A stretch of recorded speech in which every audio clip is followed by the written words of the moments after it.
Hey there, friends. Welcome back to another Legally or in America video. I'm, of course, Paul Glasgow here. The Truth Pimp, the spreader of logic and reason, a vulgar display of it, in fact. I hate to beat a dead horse. And, of course, I've never beaten a dead horse before, just for the PETA people out there. Of course, would they get mad if you beat a dead horse, or are they only mad if you beat a live horse? That's a weird... Does PETA get mad at that? Anyway, not to beat a dead horse, but I got to continue on with the coverage of this Kristi Noem story of her having her purse stolen, simply because there's additional chapters of it that keep popping up, and it gets weirder and weirder. We'll talk more about the lack of coverage and security here in a second, but Kristi Noem actually posted on her X account the other day, "Thank you to Secret Service and ICE, government, and our law enforcement partners for finding and arresting the criminal who stole my bag on Easter Sunday as I shared a meal with my family at a Washington, D.C. restaurant. This individual is a career criminal who has been in our country illegally for years. Unfortunately, so many families in this country have been made victims by crime, and that's why President Trump is working every single day to make America safe and get these criminal aliens off our streets. How long until we see protests for the purse snatcher here that was here illegally?" I mean, they're protesting every other illegal person. It's like rape, murder, whatever illegal activity we can find out there. As long as Trump tries to deport them, they're worth picketing for. Let's keep them here. Hey, let's keep the purse snatchers. Save the purse snatchers from Trump, right? Again, illegal aliens operating at Washington, D.C., the country's capital, illegally, right under the nose of DHS. Literally the lady who is the boss, Department of Homeland Security. And they steal, illegal aliens steal her purse. That's wild. I mean, they say you can't make this stuff up. You can't make this up. That is crazy. That's almost like them shoplifting Trump's watch off his wrist or something like that. Now, the Secret Service said, "For the safety of our agents and officers, we are not in a position to confirm or comment at this time. Should criminal charges be filed, the Department of Homeland Security will provide public information in accordance with established procedures." Well, he's here illegally, so yeah, let's get those criminal charges rocking right now. But they said there were two people responsible for this theft.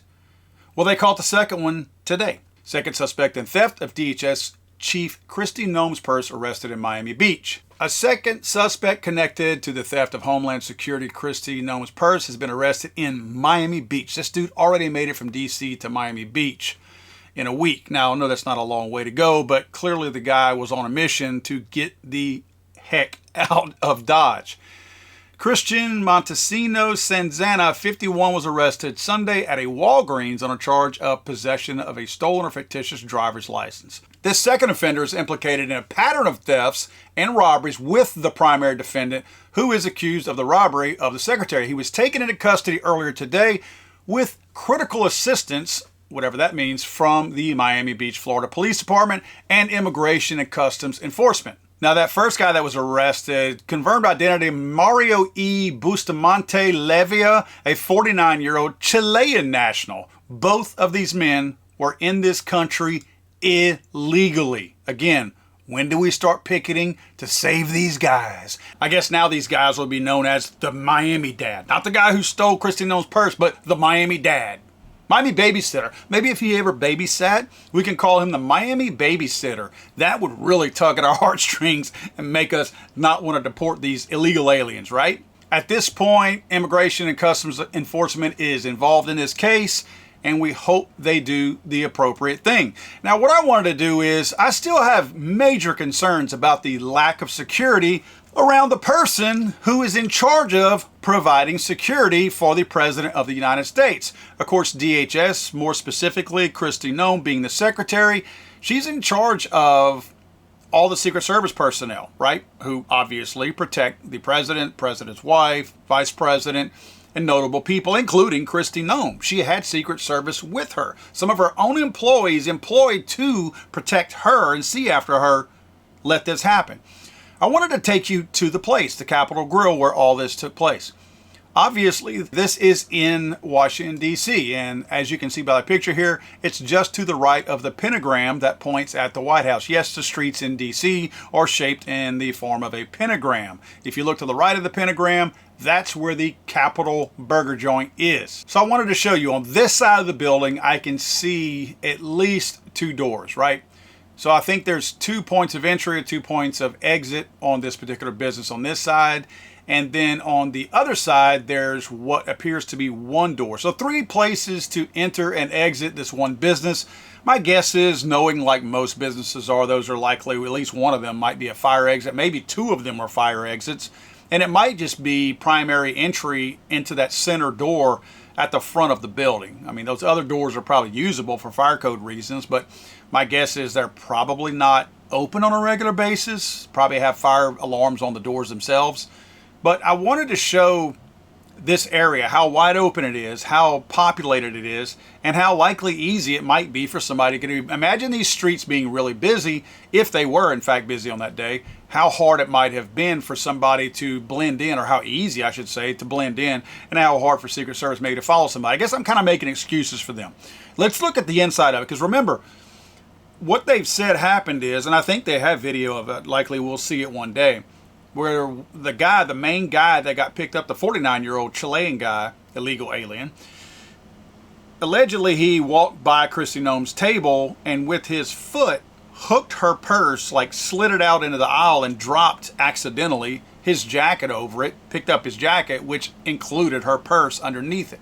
Look at the place here. You see we got these booths right here, and again, I have to assume Secret Service was also in here with her being out in public. Let's just say that. And people are saying that reportedly they were there. Now, what were they doing? Maybe bellying up to the bar, I don't know. But most of this area, you can see it would probably be easy for somebody to go by if they were sitting at either of these bar top tables, or even a booth if she sat on the end of it, to scoop that thing and push it out into the aisle in order to throw that over. Now, real quick, my biggest concern here is that if Secret Service is with their boss, and illegal aliens, known illegal aliens, can get that close to her, what if J.D. Vance or Donald Trump were eating at this same restaurant? Does this mean they can't go eat at normal places like this anymore? I would imagine that their security detail is a little bit bigger than Kristi Noem's. I mean, I'm just assuming that based on hierarchy and power, position, authority, all that kind of stuff. So likely they have more people, probably better than Kristi Noem. Wonder if that DEI element is the cause of some of this also. But you have to wonder, at what point these people let a former president who was running to be elected for president, let him get shot in the ear, let him almost get shot again, all the things that have, quote, fallen through the cracks with Secret Service, at what point do we realize they need better training? Somebody's not doing their job. I don't know if they've addressed that and just not told the general public that we know we do a crappy job, we're rethinking things, but all this does is shine another light on it. To me, this just shows that this is a simple robbery. Now they say, oh, he was like a professional. Really?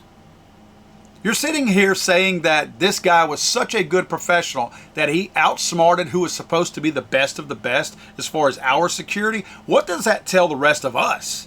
That's why we carry a gun. Because we're not relying on people like this. Can you imagine if we all relied on them? Now, I can't let this video finish up without at least igniting some fire in my left-leaning wacko friends out there. This is a restaurant in Washington, D.C., known to be infested with tons of wacko left-leaning nutbags, right? In fact, I think this is one of the bars that James O'Keefe even actually catfished somebody with in one of his previous videos. You know how he acts like a gay man and goes out there and attracts all the gay people who work for the government and gets him hooked because they get a couple of drinks in them and they start basically admitting the lies and stuff like that that they're actually fulfilling and putting out there to try to mislead government officials and the American people. I'm pretty sure this is the place. It looks very, very familiar from some of O'Keefe's previous videos. But I felt like I needed to enrage a couple of those left-leaning wackos by showing some things that are on the menu. this nice big giant beefy burger right here. And then I found another picture of one cut open that shows it kind of medium rare. I'm not brave enough. I'm a big steak eater and I like mine medium rare, sometimes just rare. Not so sure about ground meat. Don't really want a hamburger that's got pink in the middle, but nevertheless, this sucker right here with the onions grilled sitting on top, that looks really, really good. So those of you far left wackos out there, you can go get you a nice big fat greasy beef burger over here at this Capital Burger Grill if you're looking for a nice burger. Friends, thanks one more time for joining me on this video. Hey, look, if you haven't signed up for my newsletter yet, please go to legallyarmedamerica.com. Again, legallyarmedamerica.com. Sign up for the newsletter. The little screen will pop up where you can sign up for it. Cool thing about that is we're going to be running some neat deals. Not only do we put specific deals on there, like we go out and we search for actual deals. You know, a lot of people say, oh, we got a sale on ammo, and it's not a sale on ammo. It's just they're calling it a sale on ammo.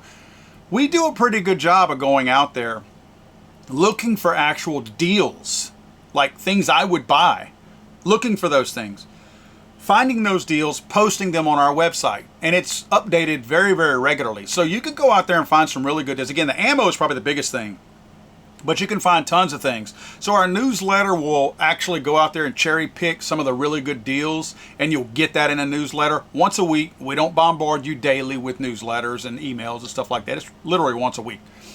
And we'll put out like our top 5 videos that we've had for that previous week in case you missed them. You know, some of the subscribers out there, even the ones who ring the bell, are not getting the notifications that new videos are out there. So if you sign up for the newsletter, not only are you going to get the benefit of somebody going through and finding these specials and actual deals out there for you, but it will be all of the latest videos delivered to your doorstep or your inbox more specifically.